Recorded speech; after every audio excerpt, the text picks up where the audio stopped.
LinkedIn, making the most of our LinkedIn profile, how we present ourselves on LinkedIn. I was speaking with Catherine. She's the CEO and co-founder of Altis. And I think she was mentioning to me, and don't quote me, I think it was something like 58% of the businesses and interactions and hiring is done on LinkedIn. Folks searching. I know Altis finds a lot of, candidates and talent through LinkedIn. So I wanted us to just do quickly a roundtable of what are we doing to show up as our best selves on LinkedIn? For our participants, throw in the chat what you have been doing, or maybe any questions you have around LinkedIn. One tip that someone, again, embarrassing, humbling moment for myself when I was looking for work. She asked, well, do you have yourself open? Is your status open for work? It wasn't.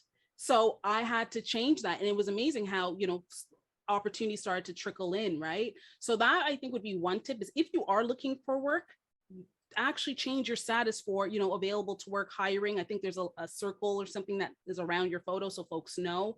There's also an option if you are currently in a job that you're looking, there is privacy settings that you can have so that you're still open for work, but your current employer doesn't see it, because that can also be awkward. Your photo, right? Your professional, your headshot. Try to really have a professional headshot, and I think you can take all the tips we've been sharing today and use it for your headshot. So good lighting, good skincare, you know what I mean? And whatever products you want to use to enhance your features, good styling and dressing, posture, all of that to have a good photo. Try to have less in the background. Make sure your resume matches what's on your LinkedIn profile. I know there have been some cases where that isn't the case, and that can be super awkward when you show up to an interview and what you're presenting doesn't match what you've posted. But those are just some of the, just off the top of my head, tips that I know are useful. Madeline, I'll go to you. What tips might you have to share? Absolutely. Well, you know what? It is a daunting platform for all of us in some ways. So take it, with grace. Be kind to yourself. It is kind of a work in progress. I've seen a lot of times even people who have maybe not set an end date on previous jobs, or have maybe entered things twice. And I find the hardest thing is when you're on your cell phone and you're trying to edit your profile. So I don't know how you guys access your page, but I would recommend doing maybe like quarterly maintenance on your LinkedIn profile. Access it on a desktop, log in. You can view it as like a friend. You could view it as a stranger. So if you want your photo to show for everyone or not, like there are little ways to toggle around that. But LinkedIn is very good at providing little courses, little tips as well. So I think they have like a learning page where they actually give you tips on how to amp up your page.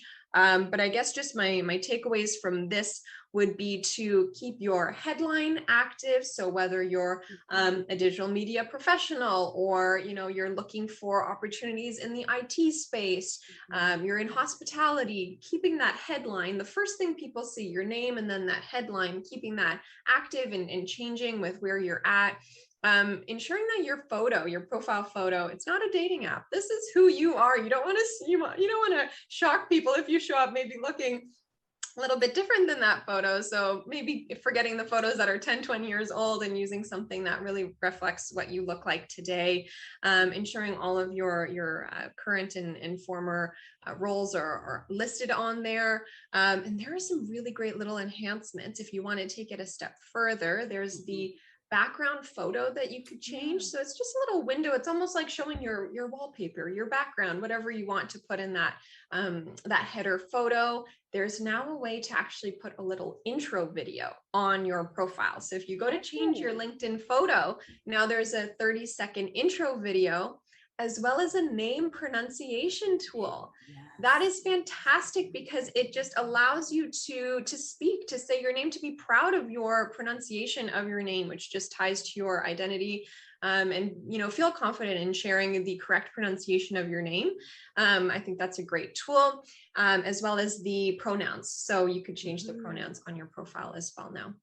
Pronouns, that's a good point. And that voice recording app feature on LinkedIn, someone reached out to me on LinkedIn, and you just click it and you can hear their name. He described it as a stutter that he has. So he said this feature has really helped for him to talk about his experience and give him a moment to just express himself in the best way possible. So he was saying it was great and he highly recommends it. And for the name pronunciation, even before we started, I was making sure, am I saying all of your names correctly? And is that how you pronounce it? Is wonderful. I haven't used it yet. I'll definitely be using it. So thank you for those tips. Michelle, what do you got for us? Any tips? I would say ask for a recommendation. That looks really good on your profile. Even if you don't have a lot of experience, if you had a good professor, that you had a good relationship with, or anybody that you've worked with, and they can, they can vouch for you. They can say that you have good like team player skills, that you're punctual, that, you're someone who works really hard or has like strong ethics or something like that, which can really, it can give another kind of push to your employer. Right. No, that's a great tip. Recommendations, because we all, I'm sure, can find someone that we've either volunteered with, we've worked alongside with, to share a recommendation. I started doing that again when I started to find work right after I graduated, and that was my concern. I don't have enough experience, but I really leveraged. It's like a reference letter, but in a snapshot, right? For folks to vouch for you. I know we've shared a lot of tips on the idea of, for instance, headshots and great best like practices. Are there any like embarrassing or like a big no, this was wrong example? Can we talk about that? Like, have you seen, for example, Michelle, someone who just was styled really inappropriately? Because I want us to have a visual of this is not what we're going for, and because we're clear about what we should be doing, but what should we not be doing? Mm-hmm. Are you talking about LinkedIn or interviews in particular? Yeah, with LinkedIn, but still on LinkedIn, like the profile photo, for example, or things we're even posting, you know, how does it align with our style, so to speak? Yeah, it's really good to keep it conservative, and again, keep it work friendly. I've seen some people who they're so excited, they went on vacation, so they have their bathing suit pic on the beach. That's not really where you want to use that. It might be a great photo. Save it for Instagram, save it for, Facebook if you want, but you should have something that reflects where you're going. Like in my head, I want to be the CEO someday. Well, maybe present yourself in that confident kind of CEO manner, which you wouldn't see in a swimsuit typically. Yeah. Okay. So I will not post my bikini photo in Bahamas on LinkedIn. Got it. Madeline, do you have even a quick little tip of something that you've seen makeup wise or skincare wise that was a big no-no?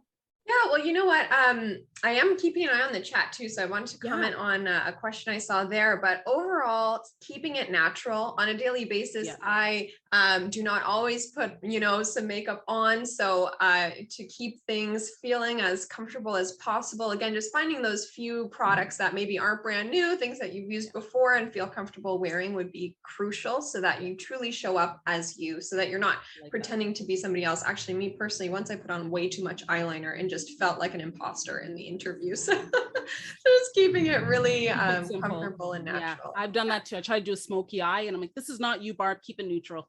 Too much.